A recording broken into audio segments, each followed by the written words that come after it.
All right. So, in this problem set, we are trying to recap many of the concepts that we have studied. I have paid particular attention to more mechanistic aspects of how things work. And in the next problem set, we will look into more of the Felkenan and associated models. So the first question here is about the nitration of toluene. So nitration of toluene gives us three products in 59%, 4%, and 37% yield. And the question here is that using this information, draw out an energy profile. Okay, so as you know, this is an example of an electrophilic aromatic substitution. So this reaction goes through the breaking of aromaticity. Now, the important concept here to note is that you're getting three products. Okay, so when you have a situation where you get A goes to maybe B, C, and D, right? Now the ratios of these products of B, C, and D will depend on the rate of formation of B, rate of formation of C, and rate of formation of D. Okay, so if, for example, B is formed faster than C, then the yield of B would be significantly higher compared to C. And similarly, if both B and C are faster than D, then D would be called the minor product.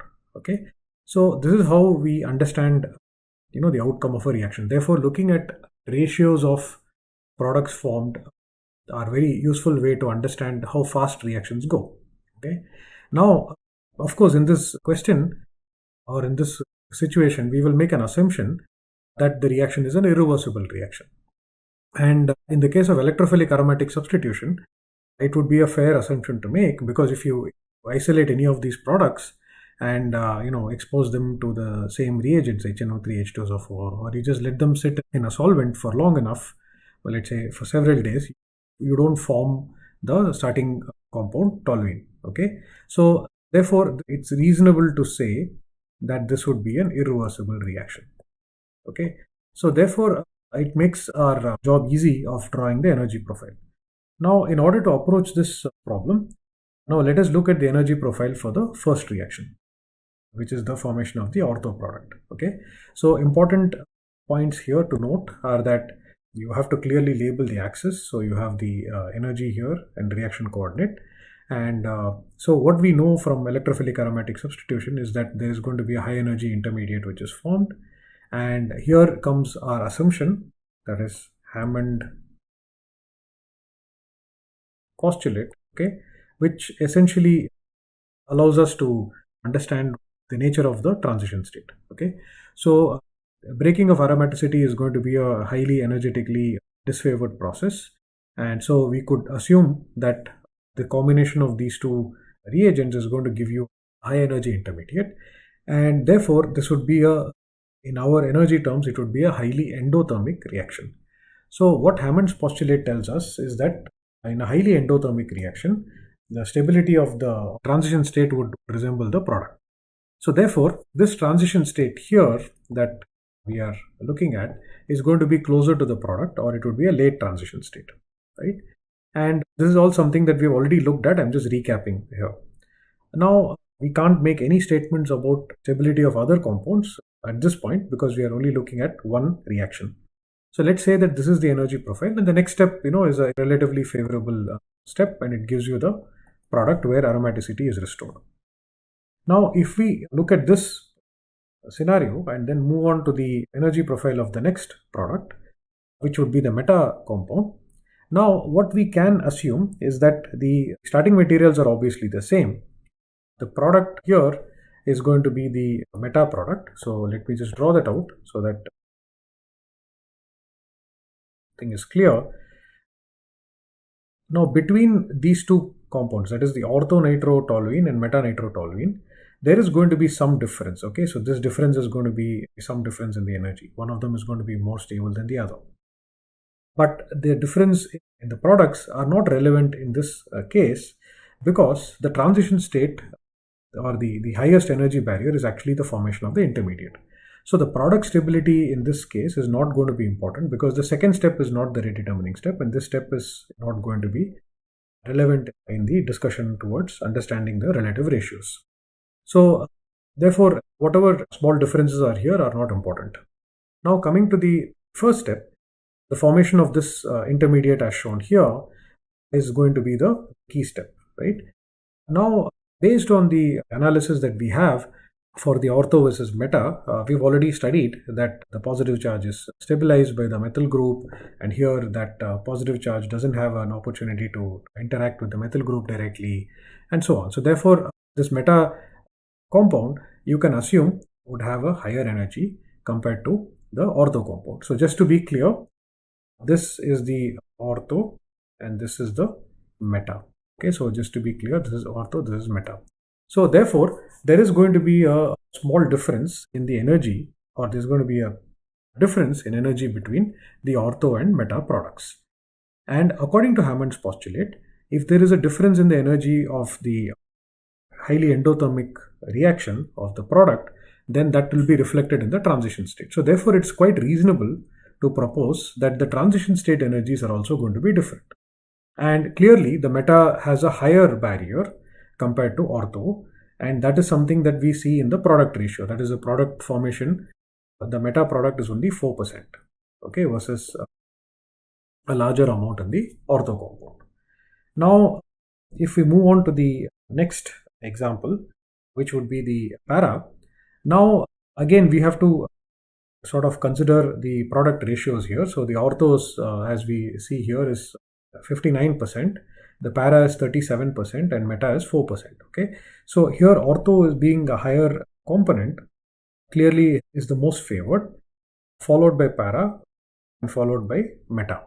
So if I have to draw an energy profile for the para, then again, as we discussed, the second step is not really important because it's the barrier to the second step is significantly lower than the first step. And if I have to compare the energy of the ortho versus meta or versus para, then for in case of a methyl group, the ortho substituent is relatively more stable as reflected by the percent of the product that is formed. So if I have to lay down these energies and put them here, then the difference in energy between ortho and para will be somewhat smaller compared to the difference between ortho and meta. Okay, so the yield of meta is significantly lower compared to ortho and para, right? So these differences in energies over here is going to account for the product distribution. Now let's move on to the next question. So here in this question is another interesting method to study mechanisms. So what you do here in this type of scenario is that you label using radioactive nuclei, you label the oxygen or sulfur or nitrogen, whichever atom you are interested in. Sometimes you also change hydrogen to either deuterium or tritium and study the mechanism. So what the experiment that was done here was you take O17 labeled water and you just add some formaldehyde. Okay, and then you measure the amount of radioactivity that has been incorporated or the amount of labeled oxygen that is incorporated.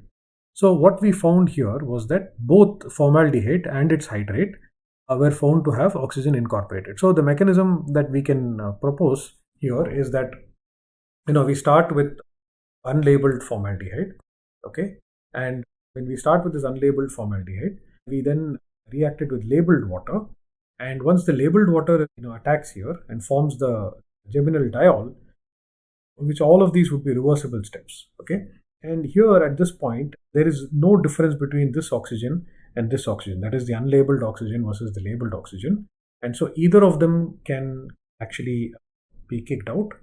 If the unlabeled oxygen is kicked out, then you get a labeled formaldehyde and so on, right? So therefore, this sort of mechanism suggests, or the inference from this mechanism is that there is a diol, there is a hydrate that is formed, and the hydrate, being a mixed hydrate, loses its identity, and once it loses its identity, then you can have the label incorporated in actual formaldehyde as well, in the carbonyl form of formaldehyde, right?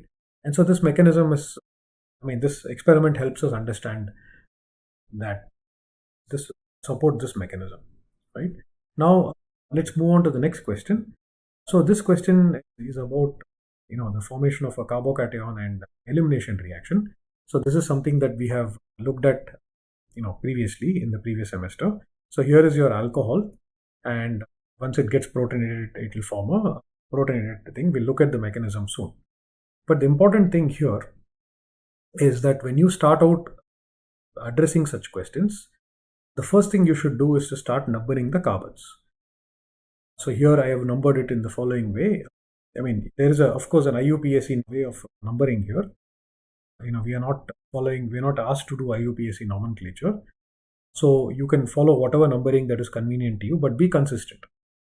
So here this will be 1, 2, 3, 4, 5, 6, and this carbon here would be 7, and this carbon here would be 8. And in the product, you see here that carbon 1, which used to have a OH, now has a methyl group, and one of these methyl groups is missing, or it has moved, and you have a double bond between 7 and 8. So these are the important characteristics that we need to know before we suggest a mechanism, right? So before we go into the actual mechanism, I just want to remind you of how carbocation based rearrangements occur, or movement of groups occur. So the way we understand this is that a carbocation is basically an empty p orbital on a carbon, and this as we discussed previously is basically the lowest unoccupied orbital, and it is ready, or it's waiting to accept electrons from another source. So the source of these electrons are actually, in the first top case, is a methyl group, and we know that the methyl group has a highest occupied molecular orbital, which is the filled sigma bond. And now once this filled sigma bond, which has 2 electrons, starts interacting with this empty or vacant p orbital, then there's a transfer of electrons, and you now form a new carbocation after the migration. Okay, so this is one of the examples of the migration of a methyl group. Okay, now a similar thing happens during the migration of hydride. So remember, there's a difference between H plus and hydride. H plus is not being transferred here. It is actually a H with a pair of electrons. So this is the filled highest occupied molecular orbital of the carbon hydrogen bond, and once it interacts with this vacant p orbital, then which is the LUMO, now the hydride can actually shift and give you a new carbocation. Okay, so this is how we understand the migration of groups to form different carbocations. Now when we look at the example that we're looking at, I want to remind you of a rule which we have studied previously, which is called the Bread's rule. Okay, so now let's look at this example before we actually solve the problem. So here in this example, you start with this norbornene alcohol, so it has an OH here, and again we should start numbering the groups so that we don't lose track. So here is 1, and I would call this as 2, 3, 4, 5, and this one is 6. Okay, so if I follow the same numbering over here, so I start with 6, and then 4, 5, 3, and actually there is another carbon over here, but never mind. So now there is a 2 and there is 1. Okay, so we would label this as 6 and we would label this as 7. Let me just get that straightened out so that we don't have any confusion. So this would be 6 and this would be 7. So although they are not relevant in this question, but it's useful to get the numbering correct. Now what we see here is that this OH is gone, and now there's a double bond between carbon 1 and carbon 2, and this methyl group has migrated over here. So the mechanism that we propose in such a case is that you have a loss of water, and you generate a carbocation. I think this is straightforward. We have studied this in E1, SN1, and other carbocation based mechanisms. And now you can envisage that this proton can be lost and you can get a double bond, but this double bond is actually quite unstable. It is at the bridge head, and it's very difficult, if not impossible, for it to assume sp2 hybridization and 120 degrees and so on. So therefore the formation of this double bond is really challenging. So therefore when a carbocation is formed, if there are options, the other options that it can exercise, then it does that. Okay, so now you can think about the migration of this methyl group to this carbocation over here, and that generates an intermediate such as this, where you have, I'm only drawing the relevant portion over here. You have the generation of a carbocation, and then subsequently it loses H plus to give you the product. Okay, so this is an example of something that we encounter very frequently. That is, when there is an option of doing an elimination to give you a double bond at the bridge head, that really doesn't happen. So this is something that you all need to watch out for.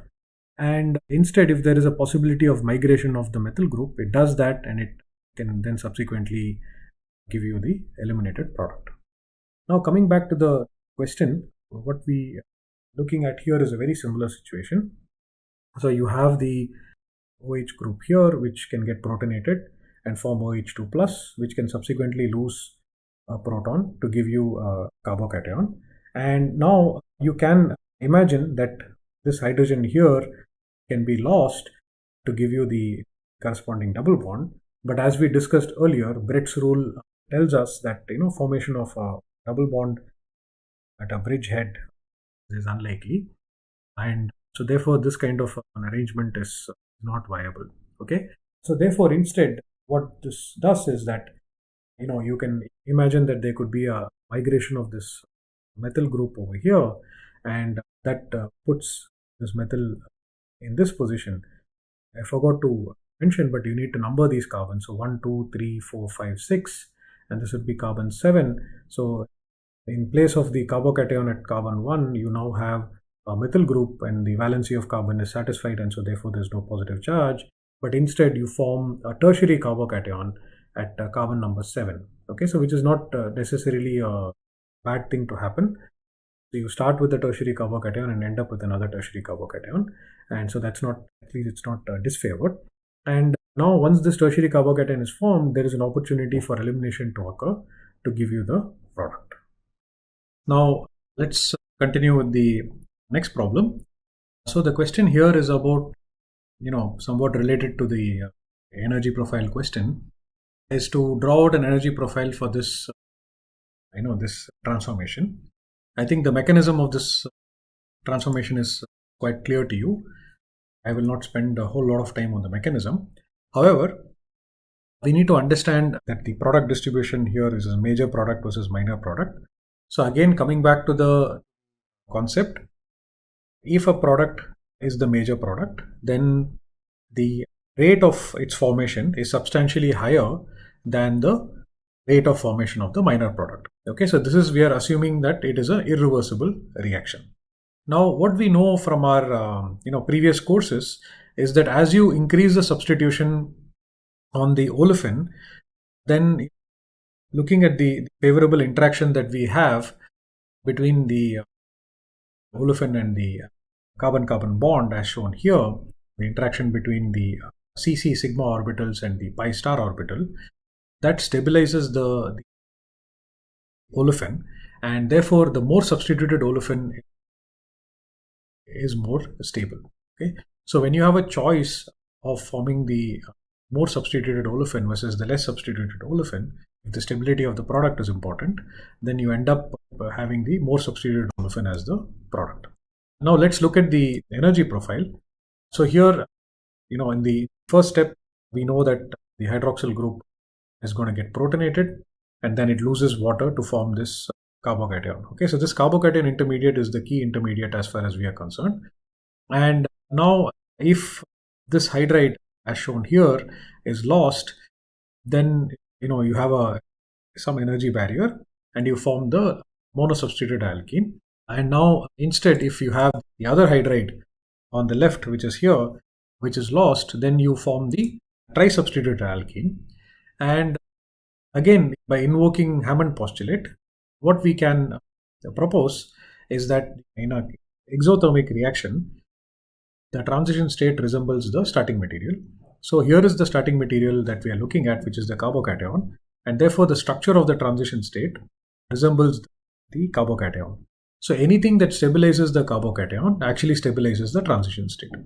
So when we look at that situation, what we find is that the positive charge is better accommodated in the case on the left, where the more substituted alkene is formed, and the less substituted olefin over here is not as stabilized. So therefore the energy profile would look something like this, where we have a higher barrier for the formation of the olefin, whereas we have a lower barrier for the formation of the more substituted olefin. Again, I want to remind you here that the experimental details are important, and so the experiment shows that the more substituted olefin is the major product, whereas this is the minor product. So many of the theoretical explanations that we develop are to explain the formation of or explain the experimental result. So consistent with this experimental result, this energy profile would show that the formation of this less substituted olefin has a higher transition state energy. Now let's move on to the next question. So here the reaction is between benzaldehyde and 1,2-octane diol. So benzaldehyde structure is shown here and octane diol structure is shown here, and it gives you this product. The question here is that you actually form not one product, but you form two products, and the combined yield of these two products is 94%. Okay, and they have exactly the same molecular formula. And so the question is, what are the structures of these products, right? So I think if you look at this question, the products that are formed are of the same molecular formula, and so therefore stereochemistry of the product is going to be important. Now, if we assume that this long chain group over here is R, it's a functional group R.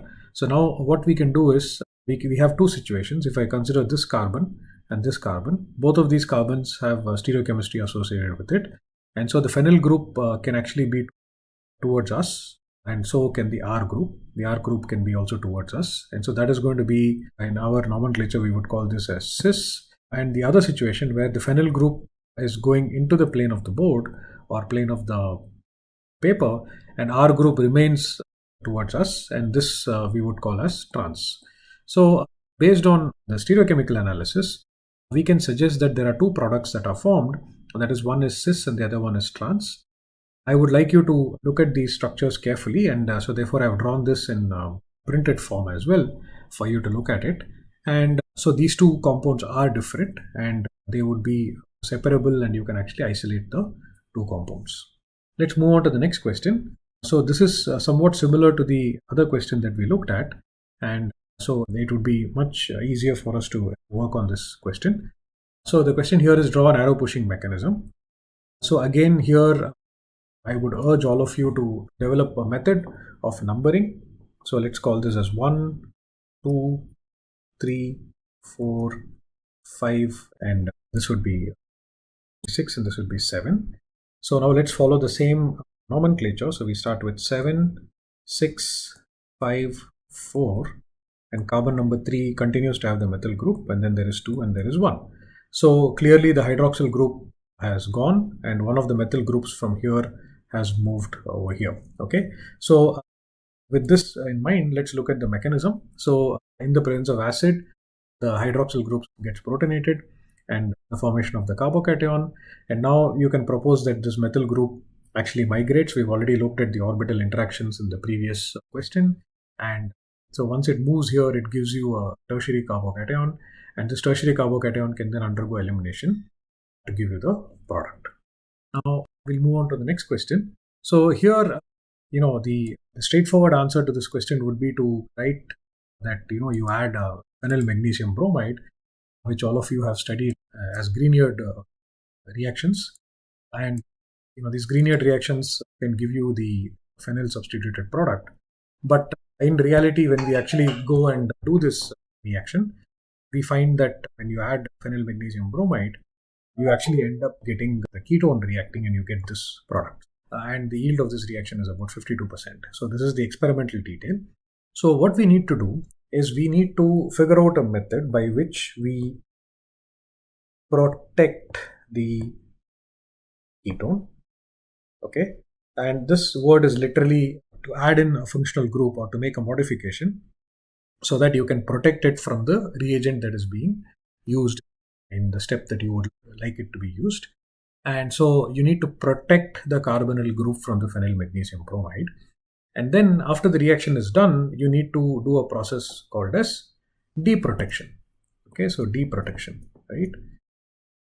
So this is something that is very commonly used in organic synthesis. You will learn about this in the coming semesters, but here is a good example of how you would use protection deprotection strategy to accomplish the result that we want. So if you see here, the protection of this carbonyl group can actually be done with the 1,2-diol, such as ethylene glycol. So we already have studied this. So if you add a source of H plus, you get this product. Esters are not reactive in this type of a transformation. They don't give you the product, and so therefore this would be a good way to protect it. Okay. Now the question is, when you add a Grignard reagent, what happens? So when you add a Grignard reagent, and in this case we would like to add two equivalents, the Grignard reagent actually ends up reacting with the ester because this group is now no more a ketone. So it ends up giving you this product, which is a tertiary alcohol. And then subsequently, if you do H plus and H2O, that is hydrolysis, this group, this ethylene glycol group, gets hydrolyzed and gives you back the ketone.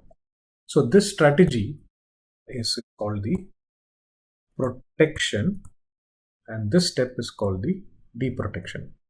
Okay, so this is very commonly used in organic synthesis because many times we have functional groups which are quite sensitive to the conditions under which we are going to work, and therefore you might need to have a protection deprotection kind of strategy. Let's move to the next question. So when styrene is reacted with HCl in acetic acid, two products are formed, and identify these products, and the clue that is given here is that product B has an IR signal as 1740 centimeter inverse.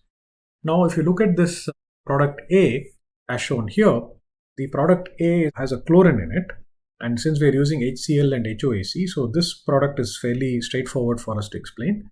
You can go back and work out the molecular weight and so on, and it also forms the major product. So based on the mechanism that based on our prior information that we have, information and knowledge that we have, we can assume that regular carbocation type mechanism is in play, and so once it reacts with H plus, it produces a secondary carbocation. It's also a carbocation next to a benzene ring, so it will be quite stable, and then this subsequently reacts with chloride and gives you this product. Okay, and so if you go back and check the molecular weight, it is 140.61. Now this is fairly straightforward. Now let's go to compound B. Compound B, the clue that is given is it is 1740 centimeter inverse. So we know that 1740 centimeter inverse is a typical signal that we would see when we have a carbonyl functional group, and so that means it's either a keto or an ester or something along those lines. Okay, so since we have acetic acid in the medium and it's used as a solvent, the possibility of acetic acid attacking the carbocation is real.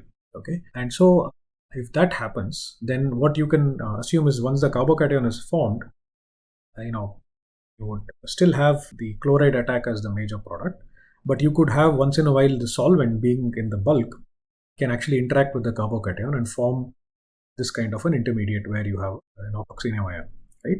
And this is not going to be favored because acetic acid is a very poor nucleophile, and this the product that is formed also is not substantially more stable than what we would like. So the driving force for this reaction is not very high. And nevertheless, but once in a while this can happen because acetic acid is in a large amount, and it can give you the acetase as shown here. And this molecular weight of this molecule is 164.2, and it would also give you a signal at 1740 centimeter inverse. So therefore this product is consistent with what we would expect. Now let's move on to the next series of questions. Here, the question here is about what is the open form of acetal or hemiacetal that is shown here. So in this question, first thing again we should do is to number these carbons, and so we would number this as 1, 2, 3, 4, 5, and 6. So this is a 6-membered ring with alcohol on it, and so the way we would imagine this is that if this carbon 2 is actually an oxygen and an oxygen. So this kind of a system where you have two oxygens is equivalent to a carbonyl. Okay, so if you put formaldehyde in water, we've already discussed that it's going to form the diol such as this, right? So and there's no oxidation or reduction step that is going on here. It is just a addition of water onto the carbonyl.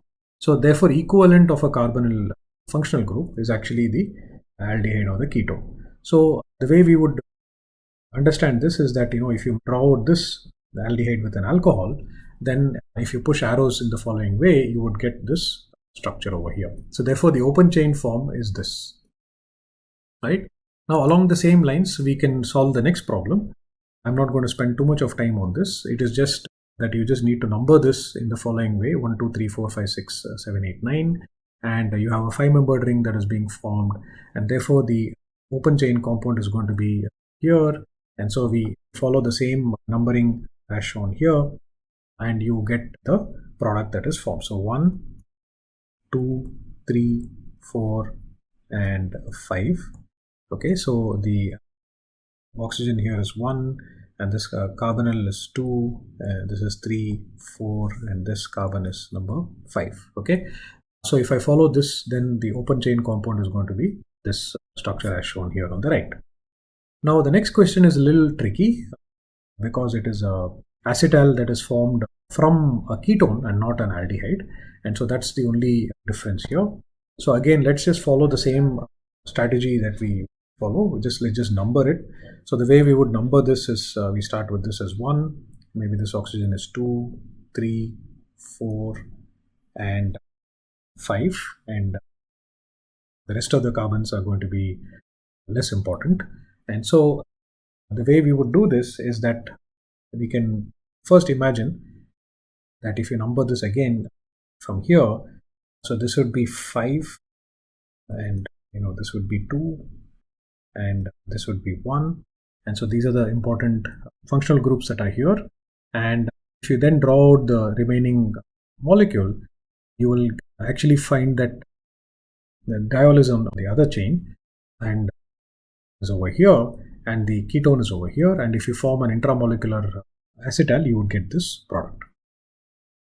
Now the last question is similarly solved in a very similar manner. Here it's interesting because the ketone that is actually there has diols on both sides, and if it can react in intramolecular fashion, you get this product.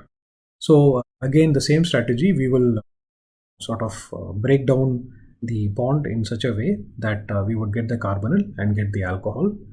So here, this is the carbon that is going to have the carbonyl compound, which is carbon 6, which ends up here, and then you can actually number the remaining chain based on this, and you will get the product that is formed. Right now, to the last question here, the question here is that the relative rate difference is substantial, which is about 500, and so how would you explain this result? So we have already looked at this condition, which is the E2 condition, to give you the eliminated product, which is potassium tertiary butoxide, and under these conditions, you would need an anti-periplenar transition state, and so the Br and H have to be anti to one another. So if I draw the Newman projection, it's going to look something like this. So you have the hydrogen over here, and then the Br has to be here, right? And this is going to be the anti-periplenar transition state that is favored for the E2 mechanism. And so in the first case, this anti-periplenar transition state is possible because you have two hydrogens here which are anti to the Br, and therefore the 180 degrees relationship between this can actually be achieved with the tertiary butyl group being in the equatorial position. And we know that the tertiary butyl group being in the equatorial position is more favored. However, in the second case, the problem that we see here is that the Br is in the equatorial position, and therefore, if you look at the hydrogens which are next to it, it's actually not going to be able to achieve the 180 degrees angle. And so this compound actually has to flip. So if it does a ring flip, then you get the other isomer, which is shown here. And once you do the ring flip, you get the Br in the axial position. And then this Br and this hydrogen are actually now at 180 degrees, and they can be anti-periplanar and the elimination can occur. However, there is a penalty that needs to be paid for this because the tertiary butyl group absolutely does not like to be in the axial position, which we have already studied in the previous semester. And therefore, this helps us understand why the rate of this reaction is significantly slower than the other one.